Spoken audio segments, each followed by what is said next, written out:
I am. And God made me that way, and I'm grateful for it. All right, so before we begin, as we do always, open up with a word of prayer. So real quick. Father, in your name, we thank you, Father, for just another opportunity to be able to come into your presence, Father. Oh, Father, I ask, Father, that you would just be, you would be the hand of authority and correct everything that was done wrong and make it right, Father. And then I ask, Father, that you will comfort us, God. Comfort the family that has lost their loved one, Father. And regardless to how many years it has been, Father, there's still an emptiness that's there, Father. And I ask, Father, that you will comfort them during this time, Father. But most of all, Father, that you would bring awareness, Father. That you would be able, Father, to just justify this situation. We know that even if it's not done on this side, Father, they always have to stand in front of you, that on your side, Father, that you will give justice, Father.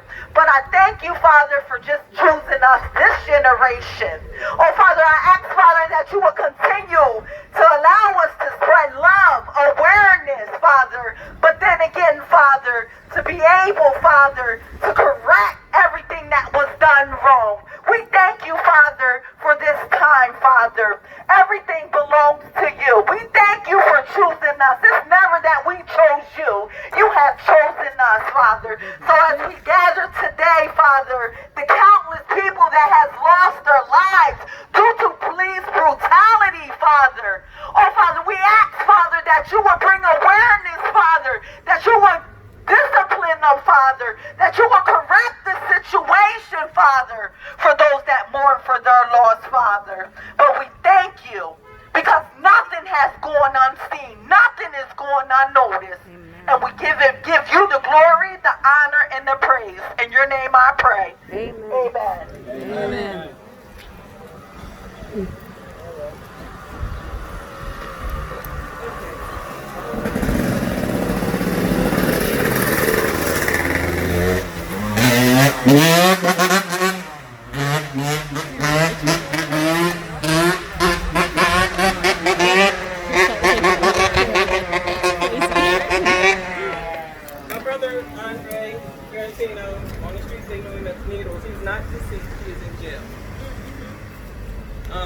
And before I start, Elgin, who was here, which was going to try to be here, his brother that he talked about, Chad Ray, was shot and killed down the street, like near that sign, the white sign in that area. It used to be an Elks home in the 90s. But it was, of course, because of his past and things like that, even though he died, nothing happened to the cops. So that's why Elgin still to this day, and many of us say justice for Chad, because we do not believe he did anything wrong, and that he ended up dead at the hands of the police, and nothing was ever done. So that brings me to here, where we talk about things around the world, things we can't connect to. So that's why I asked her if she would open her home for us to do it here, because Coatesville, no matter how long ago it was, or near or far, it has happened. But they want to act like nothing has happened, and the police continue to harass people. And what I say about my brother's situation was, it was before Mike Brown in November of 2013. I always say, Mike Brown, my brother was before Mike Brown, the only difference is he didn't die. And of course they made him a criminal based on his past and used that against him, and he ended up in jail when we went to court to fight against the system. So therefore he didn't die, however he was a victim of the system, and they used his past to do that, which had nothing to do with that night when he was shot out here by two cops from Coatesville. Wow. And one of them, who had only been on the force for 3 or 4 months, who continues to terrorize Coatesville from 2013 till now. Wow. Joseph F. Thompson is his name, and I will say it. I will continue to say it, because no one has, they have not done anything about it. Yes. They've continued to allow him to do these streets and walk the streets, do things. And he went from a police officer to a detective in 3 or 4 months. He ain't a police officer, he's a thug. And he rides by here, you know, during the trial. Jeannie and my dad, then he would ride by here smirking and making, you know, stuff, and also waving. Nobody wants to talk to you when you almost killed my brother and their son. And on the night in question, my brother was home in the house. And Jeannie, you correct me on some of it. He was in the house and he came outside, and I believe it was around 1 in the morning, some middle of the morning. And he was out less than, what did he say, 3 to 5 minutes? I think is what they said, the ones that were in the house. He wasn't outside long, because his son and a couple other people were in the house. They said he came outside, as he does sometimes with smoke, Then within about 5 minutes or so, they said they heard gunshots. The gunshots, not sure where they came from. Jeannie runs out of her house in her pajamas, no threat to anyone, no shoes, anything. And she explained to me, I want to make sure I was clear, near where this Kia was, right here, is where he was on the ground. So you see how that to her house, and you should think about that moment. And when she came out, the cops had him on the ground. She sees him crying out. He's hurt. They're the whole time trying to keep him there. They yell at her, get the fuck back. Get the fuck back before we arrest you. How is that even possible when you got a mother who's saying, that's my son you got there? Yeah. And they continue to do that while she was out here. And no threat at all. So they could not say she was a threat, but to come out of your mouth off the top and say that, and for her to watch him down there bleeding out with 2 cops on him before other ones came on the scene. There was a lot of other things with that case. So you had that right there. Then after that situation, those same 2 cops, when people came on scene, I'm kind of jumping a little bit, they sat in the car down this street, in the car. They should not have been together to get their story together. Right. They claim my brother was out here looking in the cars and he looked suspicious, like he was about to rob something or do something. There weren't very many cars. Most of them, I think, were down the street. They were not in the vicinity where they claimed. So you see the distance from the porch to here. During the trial, they claimed, like he ran from them, and he supposedly attempted to shoot at them. The gun they claimed that was used, which we still feel, and I feel today, was a drop gun because they said they shot once, shot twice, and got stuck. Then you had Officer Thompson's glove out. So it's like, why was his glove out? It wasn't that cold. My brother did not have on gloves. There was no gunshot residue on that gun. There was nothing with his fingerprints on that gun that they claimed was used to shoot at them and attack them. So that is what bothers me, about this. Then we went to court. I'm just jumping. So basically, during the time of trying to get to court, we hired a lawyer outside of Philadelphia because Chester County has a lot of politics and a lot of BS. So we went out and got a very good lawyer who knew what he was coming up against. When we were in the process, 2013, his trial didn't come up till 2015, but in that process, we found out that Thompson had not only had one, he had 4 police-involved shootings before my brother. And just because he got away with it doesn't mean it's right. That doesn't mean that every time he did it, he was justified. Right. And before he came to Coatesville, he was a state trooper for 16 years.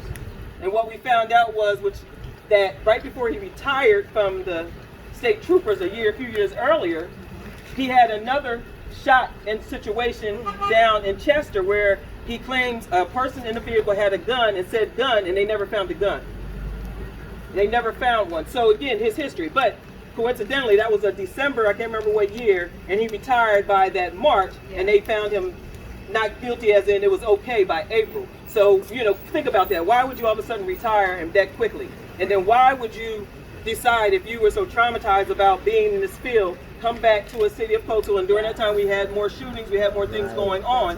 Why would you put yourself back in this system as if you had PTSD or something? But when you came here, you were the most aggressive cop there is. Like you're looking for that adrenaline to do some of those things. So not only did we find out about his police-involved shootings, we looked at some of his other history.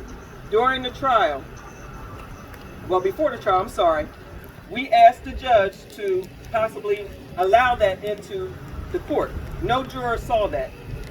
So to me, as a juror, that's significant for you to not only just look at my brother, who is the one y'all are trying, but that officer to lie when you already had 4 before him. But they would not allow, the judge did an opinion the month before my brother's trial and did not allow that in there.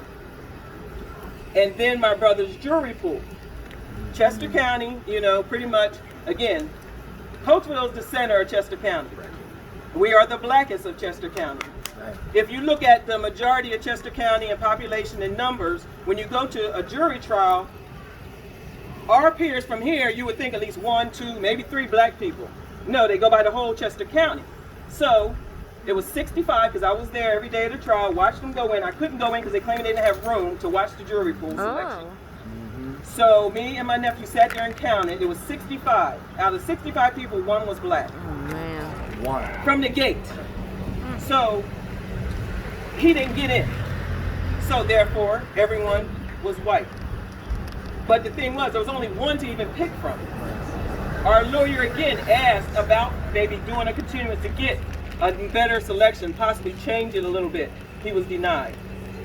So I was there, I looked at it. Not to stereotype, I know people say don't do that, but when I looked at the jury pool, I'm like, if you're not from Coatesville or close enough to Coatesville to understand Coatesville, if you live in suburbia like Downingtown, Westchester, somebody being out 1 in the morning is not uncommon in Coatesville. Somebody walking these streets 1, 2, 3 in the morning, especially when we had the clubs and things open, and during that time they were still open. So it's not uncommon, but if you on a jury and you got the mindset, you go home to bed at 8, 9 o'clock, you'd be like, why would somebody be out even if they weren't doing what they're doing? Why are they out? That's just the way things work. So that was something else against us within the system. Throughout the trial, we knew my brother had been shot multiple times. But of course, How many? How many? 4 times in the back. Yeah. 7 times, 4 times in the back. And during that time, like I said, the thing with that is my brother was shot. Okay, I'm gonna tell you what his injuries were. And this is what kind of pissed me off. After this happened on a Friday, by Saturday's paper, my brother was in critical type condition, like a medically induced coma, fighting for his life. They had in the paper he was stable. The DA at the time, Tom Hogan, who under his reign has a lot of history, which he's out now, but it's still a lot of history that needs to be addressed. And he put his words in. So basically, the DA's come out the next day, less than 24 hours after the shooting, justifying it. And he didn't put either police officer's names in that paper. So I took to Facebook, I took to my family and friends and put their names out there because I saw some things. I knew who they were. Because everybody in this community needs to know who they are. And I'm glad I did because they never pulled them from the streets. Wow. They were still out and about. And as soon as we talked about, never lost anything. And then when I tell people about the name, they were like, that's that officer, that new officer that looks like this, wears this cut. They knew who he was because they said he was already harassing people. He had only gotten here, like I said, that August or September, shot my brother in November, then promoted to detective by December, January. Wow. So you're looking at all these factors, looking at all these things. So the DA put his stamp on it. And while my brother was again in a medically induced coma from Friday until Monday. And during the time, my brother lost a kidney, adrenal gland, and part of his bowel. So you think about the shots. But they claim he turned and shot at them. Nothing was in the front. So again, they pretty much did that and said that. Even during the court with that, it was still like they still justified it because they still claim that he attempted to shoot at them. Let me get my thoughts. So basically, with that part of it, it bothered me, a lot to say what was going on with him being in there. My brother does have a history. We know that. We knew about his past. But that particular night, no one deserves to get shot up by the police, period. If you're going to maim, you're going to shoot in the leg, do something. Nobody deserves to be shot up to the point where you're attempting to murder them. That's right. And that's what happened to him. What are you saying, Dad? He said he shot him 3 times, Joe Thompson. Oh yeah, they changed the numbers. The other boy said they told him 6, but they pick up 17 spent cartridges. 17 so the numbers, yep. And they basically conflicted each other in the trial. Very much so. But the thing was, luckily for us, that Friday he was in, we could talk to him. Saturday we could talk to him.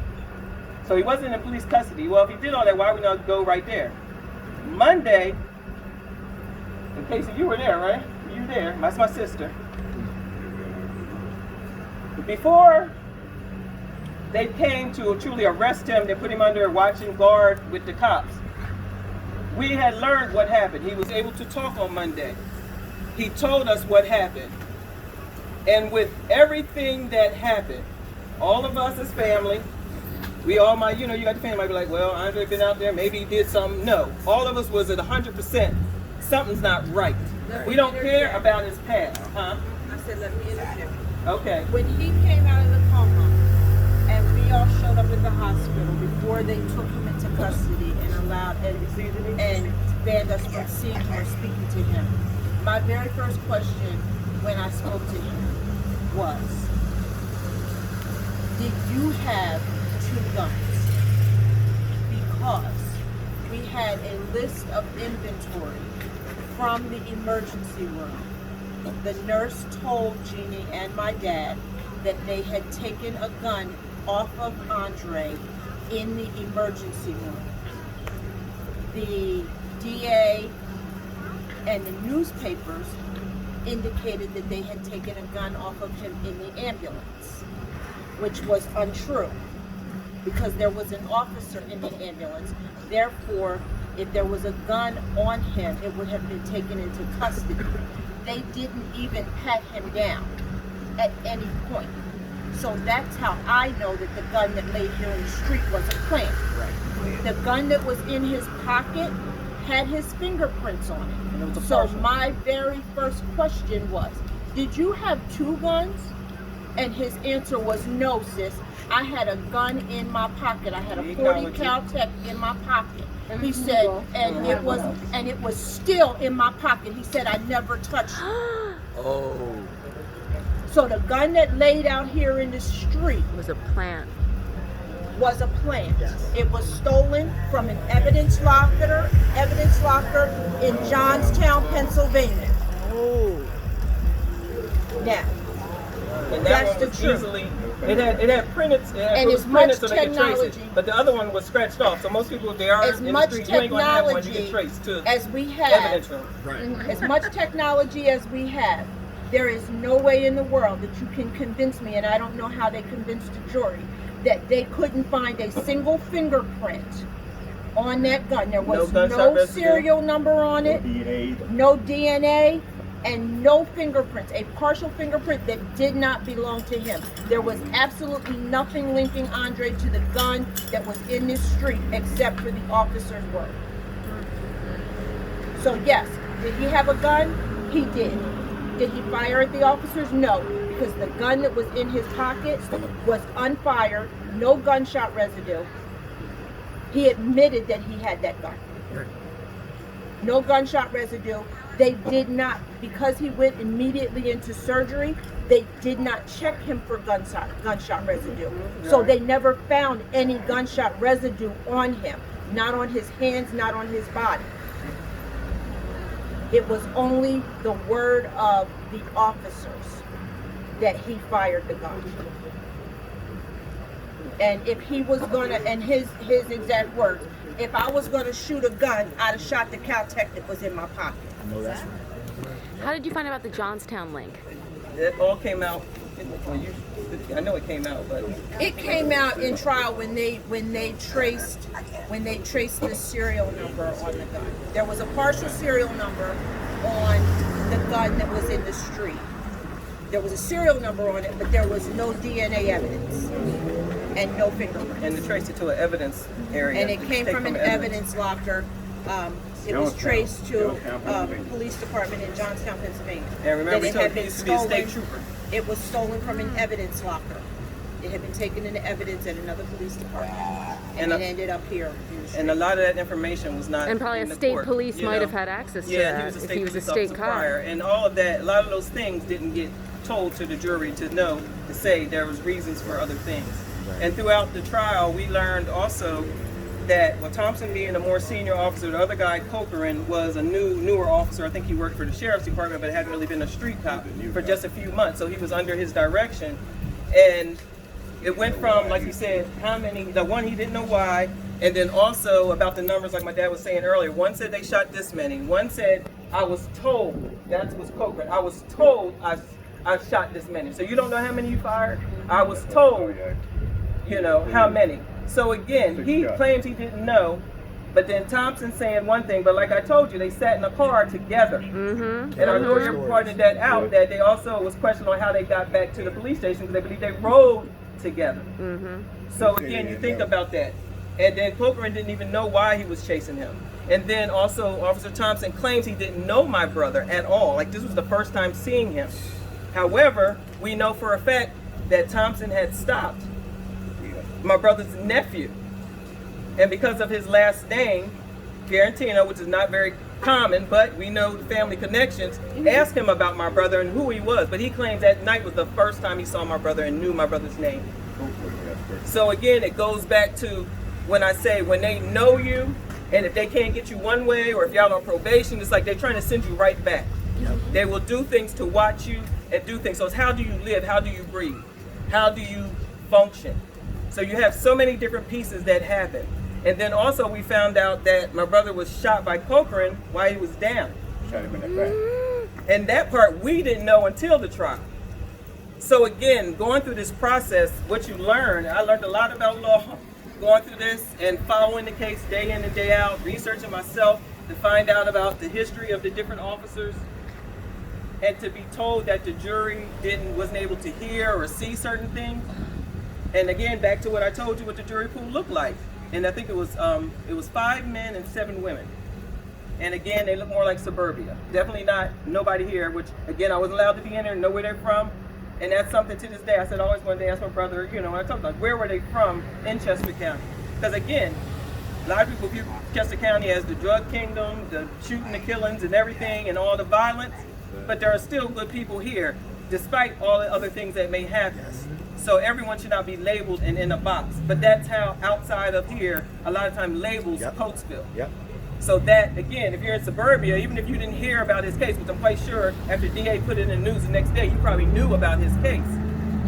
There are so many preconceived notions about Coatesville Yep. and about what goes on. Yep. I have a question. Uh-huh. With all this evidence that you have that the jurors did not see, what is the likelihood of him getting another trial? Right. We went through the appeal process. Oh, And yeah. he still, but the thing is, okay, and I tell you where we are with that. He went to an appeal process, and one of the key things they use, you got to use something that was in the court that you felt should have been used or couldn't be used. Right. And one of the things we focused on, the lawyer did, was about Thompson's history not being able to be used. And, Right. and they was very relative to his case. And that's when you give it to the judge, but that's the part where he said he had the opinion, he denied us. But then, like I said, we filed the first appeal because you had to do it right away within so many days after the initial sentencing. That got knocked down because it goes back to Chester County. It goes back to the judge to look at it, and then so they denied that. My brother, while incarcerated, still did a couple years later.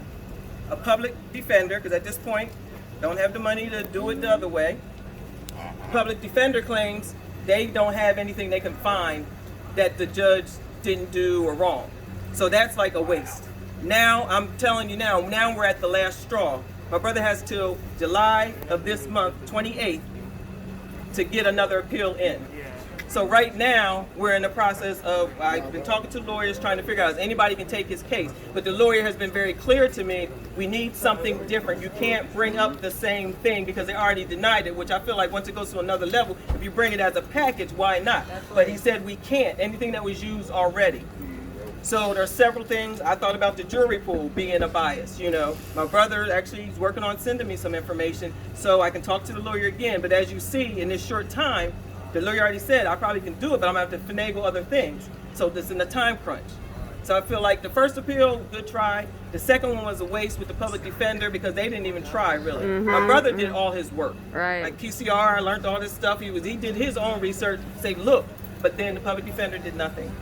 So now here we are in the last hour, again. And part of this, what I'm saying too is, and my brother also, I didn't tell you how much he got. 25 to 50 years. Whoa. And he didn't kill nobody. 25 to 50 years. That's what he is. Whoa. They claimed attempted murder on the cops from the shots that we talk about. So that's what it was. Yeah, they attempted. Yep. I'm sorry, I didn't even say that. Yeah. So he got it. So basically, those were the charges. So you see everything we had against that. I'm sorry, I should have said that first. But on attempted murder, 2 cops, but 25 to 50. He didn't even hit them, knock them, no scrapes. Nothing was wrong with them. Nothing. No injuries. Nothing. He got all the injuries. And they claimed that, that's one thing too, that he ran and he kind of took a stance. Who's going to run and stop and kind of, if my brother's running, he's running. And anybody with sense, with 2 people on you, ain't going to just stop. You might do something like partial, but you ain't going to take a stance. And that's what they said. He took a stance. Who's going to do that? No one. I'm not even one really worried about having a gun, but I know if I'm running, I might shoot backwards a little bit, but I ain't going to turn and do a full stance for you to go at me. But remember, none of the shots hit him here. So if he did that stance, why doesn't he have anything in the front? Exactly. Yeah. So again, there was so much to this case that a lot of people don't understand, and that's why I continue to fight for my brother and speak his name. And if he stays in there, which God forbid, we're hoping and praying he does not, that we can get him out. I'm just, the officer Thompson and a couple of the other ones on there. Can you name some judges or Open- any attorneys that did anything Well, Carmody, Carmody was one, Judge Carmody, and I'll say his name because that's another one. And you just reminded me of one thing. I know I'm all over the place. I apologize. You're getting But there. what you- You're getting but what there. you said about the judge. Another thing that we found out about Thompson was in 2015 was the trial. October 2014. All these things I'm saying are in papers, documents. I can send you links to everything I'm saying. Our lawyer also pointed this out. Of Daily Local, the local news, 3 judges in one article said Thompson is above the law. He's a rogue officer, Oh. aggressive cop, and it's a lot of scrutiny with his behavior. This was 2014, a year after my brother was shot. So, with that being said, there were 3 judges. 2 of those judges dropped the charges on the person that Thompson arrested because of that behavior. But the one judge who did was Harmony, the same one who tried my brother. But guess what that situation is? If you knew he was wrong and you even acknowledge that he's rogue, the person's charges, he dropped all the charges for that one person except for resisting arrest. But how do you not drop resisting arrest when you said what he was supposed to be charged with didn't exist? So the charge became resisting arrest, which you know a lot of people do. If they come up on me, I do this, do what, now you're resisting, but I didn't do nothing in the first darn place. And Carmody is the same judge as my brother. He was the only one that did that. And it was like, okay, you said he's rogue, you even acknowledge it, so you know his behavior. Right. But then when I found out that he didn't drop the charges, he left resisting arrest, I said, this is going to be an iffy situation, and it sure was. So he knew, and we talked about that too. You got 3 judges in the court, including the one that was trying my brother, and 2 other ones who were well-respected judges who dropped charges. And then since then, I know there was another case where another case that got dropped. I remember it had to do with, it was with heroin, something else, it was something with drugs that got dropped because of his behavior.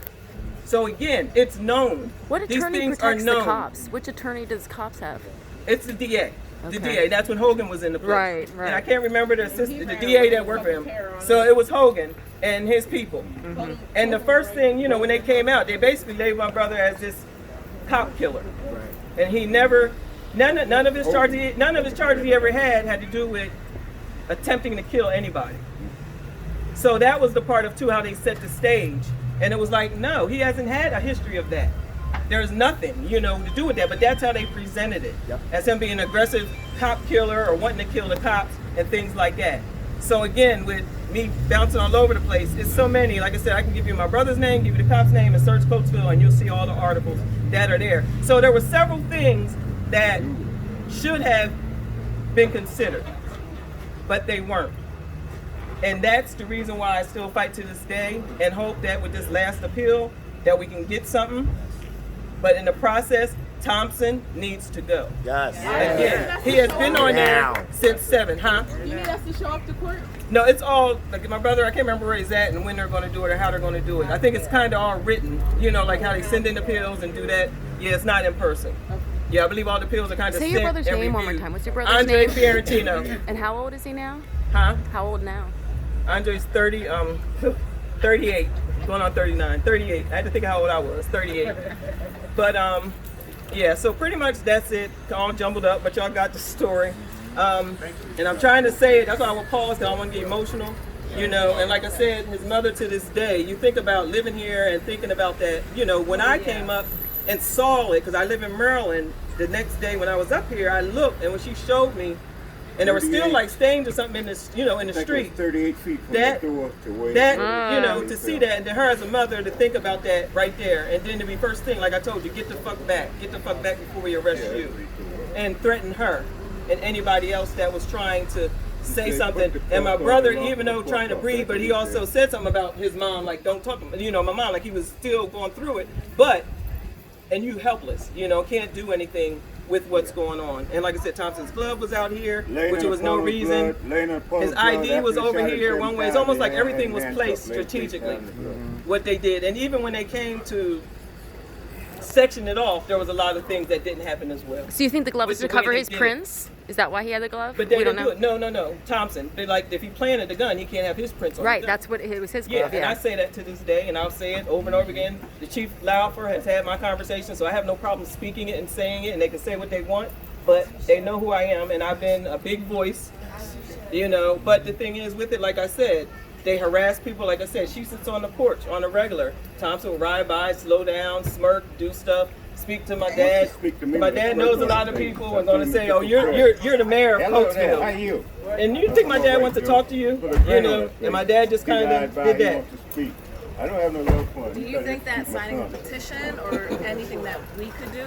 At this point, I think that's what needs to be done, because there's so many stories with him that I have a lot of people that if we say we can try to finally feel like we're going to get somewhere, because a lot of us have been doing piecemeal. Right. You know, I know some people that have gone to Westchester, tried to with the DA situation. Some people have gone to the FBI in Newtown Squares, but it's like it's just on hold. You know what I mean? It's like, what more do you need when you've talked to all of us? And then when you talk about the FBI, the violation, if you look it up, the color of law, it's pretty much any time them cops do what they're doing, they are breaking the color of law. And read that law. If you don't understand it, read it and look it up. Pretty much what they're doing is abusive and the color of law. They are violating civil rights, period, dot.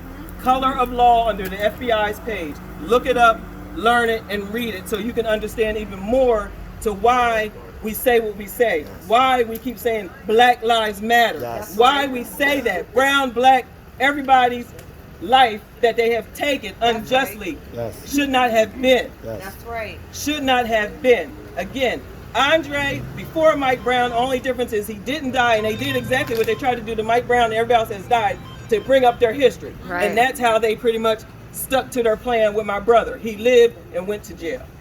And still there because of it. Any other questions? You all right? Yeah, I'm You cool. good? Yeah. All right.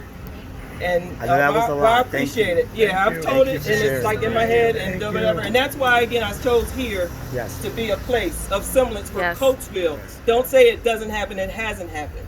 And there's been other shootings he's been involved in. Maybe he didn't hit anybody, but he's known to ride down the street, speed, guns. Somebody had, what was it, rock salt, some other stuff. He tried to say it was drugs. He's done so many things that it's just ridiculous. And it's not just young men. He's harassed my dad. He's arrested other older people in the community. So it's like, if you're brown, black here, He's racist. you're a target. Exactly. And I talked to the lawyer. I said to him, I talked to a lawyer. Wait a minute. I talked to the lawyer, and the lawyer. And the lawyer, within 10 minutes of me, the one I said I'm talking about with this appeal, as soon as I talked about it, he said, "You keep bringing up Thompson," because I was describing my brother's story, kind of animated like I am now, and trying to get it out real quick because I knew he was short on time. And he said, "Thompson, is he white?" I said, "Yes." He said, "So we're dealing with a racist, and this is a white lawyer who in 10 minutes got it, but here cannot get it. Here is not doing anything." So things continue. Coatesville has issues like everywhere else. Yes. And with that, I'm going to say, justice for Chad. Justice for Chad. And free Andre. And free Andre!